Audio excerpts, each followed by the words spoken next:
오늘 본문을 이해하기 위해서는 본문에 앞선 창세기 42장의 전반부 내용을 먼저 짚고 넘어가야 되는데 전반부의 내용을 보게 되면 온 땅에 설명할 수 없는 기근으로 인해서 먹을 식량이 부족해져서 굉장히 어려운 그러한 상황을 이야기하고 있습니다. 그런데 이상하게 애굽에만 그 어려움 가운데에도 곡식이 풍성하게 넘쳐났는데 그 이유는 바로 요셉이 그 바로의 꿈을 해석하여 풍년의 때에 지혜롭게 곡식을 사들여서 흉년의 때를 미리미리 준비했었기 때문입니다.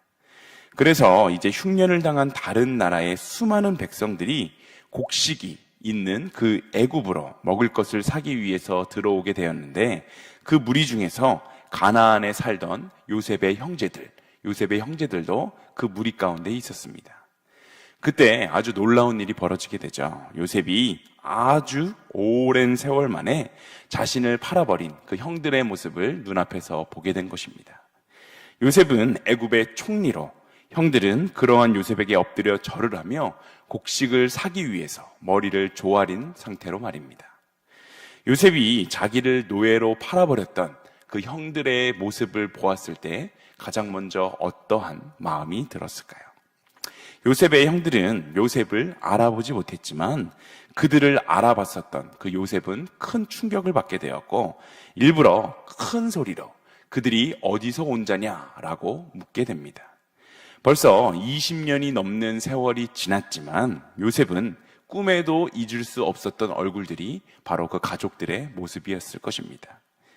그런데 요셉이 일부러 이 형제들을 아주 곤란하게 만들 계획을 꾸밉니다. 아무래도 자신을 매정하게 팔아버리고 20년이 넘도록 이렇게 떨어져 지냈었던 그 형들이었기 때문에 그들을 처음부터 온전히 믿을 수는 없었을 것입니다. 그래서 아버지를 무시하고 또 동생을 구박하던 잔인하고 그 이기적인 형들이 지난 세월 동안 어떻게 변했는지 알아보기 위해 일부러 그들을 모함하고 궁지에 몰아넣게 되는데 창세기 42장 9절은 이렇게 이야기합니다. 우리가 9절 말씀을 함께 읽어보겠습니다. 함께 읽습니다. 요셉이 그들에게 대하여 꾼 꿈을 생각하고 그들에게 이르되 너희는 정탐꾼들이라 이 나라의 틈을 엿보려고 왔느니라. 아멘. 요셉은 자신의 형들이잖아요. 자신의 형들이기 때문에 그들이 정탐꾼이 아니라는 사실을 누구보다 잘 알고 있었음에도 불구하고 너희들은 가나안에서 온 정탐꾼들이다 라고 말합니다. 그래서 형들은 자신들의 결백을 증명하기 위해서 자신들은 가나안 사람이고 그곳에 계신 한 아버지의 아들로 12형제인데 하나는 잃었고 다른 형제는 지금 아버지와 함께 있다라고 말합니다. 이 이야기를 통해 요셉은 두 가지를 깨달을 수 있었을 것입니다. 먼저는 아버지와 동생이 잘 지금까지 살아있다라는 사실을 알게 돼서 안심을 했을 것이고 또 20년이 더 지난 시점에도 자신의 형들이 여전히 자기를 형제로 그렇게 기억하고 있음을 보게 됩니다. 이후 창세기 42장 16절과 17절을 보면 그들이 정탐꾼인지 아닌지 확인하기 위해 한 사람을 보내서 가나안에 있는 동생을 데려오라 라고 하고 동생을 데려올 때까지 나머지 형제들은 감옥에 갇혀 있어라 라고 말한 뒤에 정말로 그 형들을 3일 동안 감옥에 가두는 모습을 보게 됩니다. 그리고 18절과 19절에 보면 3일째 되는 날 요셉은 자신이 하나님을 경외하는 사람이라 라고 고백하면서 약간의 자비를 그 형제들에게 베풀어 주게 되는데 형제 중에 한 사람만 옥에 갇히고 나머지는 곡식을 가지고 집으로 돌아가고 막내를 데려와라 라고 말하고 있습니다. 물론 한 명을 제외한 모든 형제가 옥에 갇혀 있는 것보다 한 명만 옥에 갇혀 있는 상태로 막내 동생을 데려오는 것이 조금은 나아진 상황인 것은 분명하지만 잘 생각해보면 이건 역시 말처럼 쉬운 일이 아닙니다. 그들은 이미 아버지가 너무나도 사랑했었던 그 동생 요셉을 잃은 마당에 이제 막내 동생이었던 그 베냐민까지 위기에 처하도록 만들 수는 없었습니다. 그렇다고 10명의 형제 중에 누구 한 명을 골라서 인질로 두고 가는 것, 그것도 너무나도 어려운 일이었습니다. 이때 창세기 42장 21절은 이렇게 이야기합니다. 우리가 함께 읽어보겠습니다. 21절입니다. 그들이 서로 말하되 우리가 아우의 일로 말미암아 범죄하였도다. 그가 우리에게 애걸할 때에 그 마음의 괴로움을 보고도 듣지 아니하였으므로 이 괴로움이 우리에게 임하도다. 아멘. 너무나도 어려운 선택, 그 어려운 선택의 기로 앞에 놓인 형제들이 지금 안타까워하며 그들끼리 이야기하고 있는 것입니다.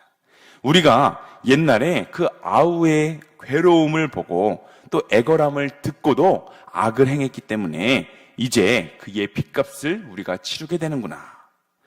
통역을 세워서 그 요셉과 소통하던 상황이었기 때문에 요셉이 그들의 말을 당연히 알아듣지 못할 것이다 라고 생각하고 그들끼리 편하게 나누었었던 그 대화였지만 형들의 말을 알아들을 수 있었던 그 요셉은 밖으로 나가서 혼자 울게 됩니다. 그들이 예전에 요셉의 일로 괴로워하며 회개하고 있는 모습을 봤기 때문에 그 요셉의 마음에도 뭔가 설명할 수 없는 그 깊은 뭔가 마음속에서 우러나는 그 눈물이 있었던 것입니다. 그들은 20년도 더 지난 일에 대해서 자신들의 죄를 깨닫게 되었고 그리고 그 죄에 대해서 형제들이 회개하는 모습을 보여줍니다.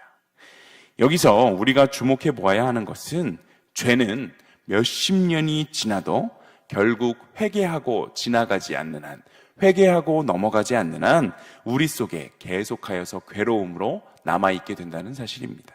반대로 우리가 우리의 죄를 언제나 솔직하게 하나님 앞에 자복하고 회개하면 하나님께서는 모든 죄를 언제나 용서해 주신다는 그러한 사실입니다. 양식을 구하기 위해 애굽에 온 요셉의 형들은 정탐꾼으로 몰려서 비참하고도 억울한 옥살이를 하게 됨으로써 비로소 자신들이 공경에 처한 이유가 과거에 저질렀던 그 죄악 때문임을 깨닫게 되었고 그때 저지른 악행을 구체적으로 그들의 입술을 통해 고백할 수 있게 되었습니다.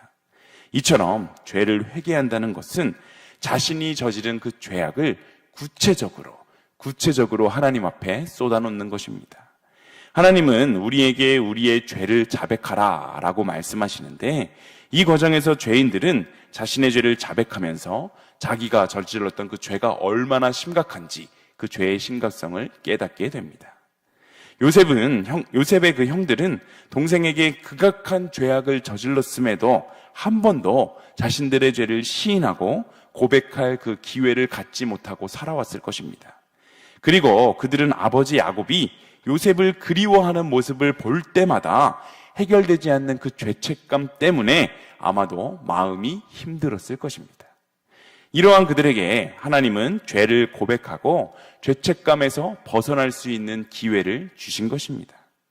잠언 28장 13절에 보면 자기의 죄를 숨기는 사람은 형통하지 못하지만 죄를 자복하고 버리는 사람은 불쌍히 여김을 받는다라고 말합니다. 그러므로 우리는 주저하지 말고 하나님께서 우리에게 우리의 죄를 깨닫게 해주실 때 죄와 허물을 하나님께 솔직하게 또한 낱낱이 고백해서 하나님께서 주시는 참된 자유와 하나님께서 부어주시는 참된 평안을 누릴 수 있어야 합니다. 우리는 예수님의 보혈로 죄가 깨끗하게 씻김을 받고 의롭다 여김을 받은 자로 이렇게 살아가는 자들이지만 그 하나님의 백성이 된 이후에도 우리는 여전히 죄의 문제와 씨름하며 살아가게 됩니다. 우리가 저지른 크고 작은 죄 때문에 우리의 마음이 눌릴 때 하나님은 그 문제를 가지고 참회와 자백의 자리로 나아오라 라고 말씀하십니다. 하나님은 우리가 참회하고 자백할 때 우리를 죄책감으로부터 해방시켜 주시고 우리에게 하나님의 백성답게 살아갈 새로운 힘을 공급해 주실 것입니다. 죄에서 진정으로 자유함을 얻고 하나님이 부어주시는 그 용서와 크신 사랑을 마음 깊이 경험하며 살아가는 일신교회 모든 성도님들이 다 되시기를 소망합니다. 오늘 본문 27절과 28절을 우리가 함께 읽어보겠습니다. 함께 읽습니다. 한 사람이 여관에서 나귀에게 먹이를 주려고 자루를 풀고 본즉 그 돈이 자루 아귀에 있는지라. 그가 그 형제에게 말하되 내 돈을 도로 넣었도다. 보라, 자루 속에 있도다. 이에 그들이 혼이 나서 떨며 서로 돌아보며 말하되 하나님이 어찌하여 이런 일을 우리에게 행하셨는가 하고. 아멘. 지금 요셉의 형들은 진심 어린 회개를 통해서 그들에 대한 그 마음의 용서가 일어났고 자비를 베풀어서 형들이 그 곡식값으로 지불한 돈을 다시 그들의 자루 속에 넣었습니다. 하지만 이 사실을 알지 못했었던 그 형들은 자신의 자루에서 돈이 나오자 두려움에 사로잡혔습니다. 그들은 이미 애굽의 총리에게 정탐꾼이라는 오해를 받아서 감옥에 갇혔던 적이 있었기 때문에 곡식값까지 지불하지 않았다는 오해를 입게 된다면 큰 화를 당할 것이다 라고 생각을 했기 때문입니다. 우리가 이 대목에서 주목해 보아야 하는 것은 요셉은 돈을 받을 생각이 없어서 형들에게 자비를 베풀었던 것인데 형들은 이 상황을 전혀 모르고 오해하여서 지금 두려움에 빠져 있다라는 사실입니다. 요셉의 형들이 두려움에 빠졌던 그 이유는 요셉의 마음을 전혀 헤아리지 못한 그들의 무지함 때문이었습니다. 결과론적으로 볼 때 요셉의 형들이 두려워했던 그 일은 전혀 일어나지 않았습니다. 오히려 정반대로 그들에게는 하나님이 요셉을 통해 예비하신 풍성한 축복이 기다리고 있었습니다. 우리가 반드시 기억해야 하는 것은 요셉의 형들과 같이 하나님의 선하신 섭리를 알지 못하고 믿지 못하는 영적인 무지함에 빠지게 될 때 우리는 미래에 다가올 일들을 걱정하면서 과도한 두려움에 사로잡힐 수 있다라는 사실입니다. 우리의 삶을 되돌아볼 때 현재 우리에게 일어나고 있는 그 어려운 일들로 인해서 혹시 두려움에 빠져 있다면 우리의 인생의 모든 것을 주관하시는 하나님의 선하신 성품과 그분의 선하신 섭리를 우리는 깊이 묵상할 수 있어야 합니다. 하나님을 따르는 우리들에게 두려움과 염려의 모습은 결코 믿음의 모습이 아닙니다. 선하신 하나님께서 선하심과 인자하심으로 우리에게 가장 좋은 것을 준비해 주실 것임을 믿고 고통과 고난의 순간에도 하나님께 감사하며 기뻐하는 모습, 바로 이러한 모습이 진정한 그리스도인의 모습입니다. 사람들은 자신이 감당하기도 힘든 고난 앞에서 하나님과 사람을 원망하는 모습을 보입니다. 오늘 본문의 요셉의 형들도 본문 28절에 보면 자루에 담긴 돈을 보자마자 요셉의 마음과 의도는 전혀 모르는 상태로 가장 먼저 하나님이 왜 자신들에게 이런 일을 겪게 하시는지 불평과 원망을 먼저 쏟아놓습니다. 그런데 이러한 원망의 태도는 아버지 야곱도 마찬가지였습니다. 본문 36절에 보면 그는 애굽에서 돌아온 아들들이 베냐민을 애굽으로 데려가야 한다고 말하자 슬퍼하며 아들들을 원망했습니다. 원망하는 마음, 이 마음이 왜 죄가 됩니까? 원망 속에 하나님을 향한 불평과 사람에 대한 미움, 그러한 마음이 담겨 있기 때문입니다. 하나님의 선하신 섭리를 믿지 못하는 사람들은 하나님과 사람을 원망할 수밖에 없습니다. 요셉에게는 형들을 멸망시키려는, 형들을 망하게 하려는 뜻이 전혀 없었고 오히려 자기를 죽이려 했던 그 형들을 여전히 가족으로 여기고 선을 베푸는 아름다운 마음이 있었습니다. 하지만 형제들은 그 선의를 완전히 오해해서 하나님을 원망했습니다. 마찬가지로 하나님은 우리의 죄악에도 불구하고 우리를 당신의 자녀로 삼아주셨습니다. 하나뿐인 독생자를 우리를 위해 내어주시기까지 끊임없이 우리를 사랑해 주시는 분이심에도 불구하고 우리는 하나님이 우리를 사랑하시기에 우리를 훈련시키고 우리를 연단시키셔서 더 강하게 만들기 위해서 주시는 그 고통과 고난을 오해하고 하나님을 원망할 때가 너무나도 많지 않습니까?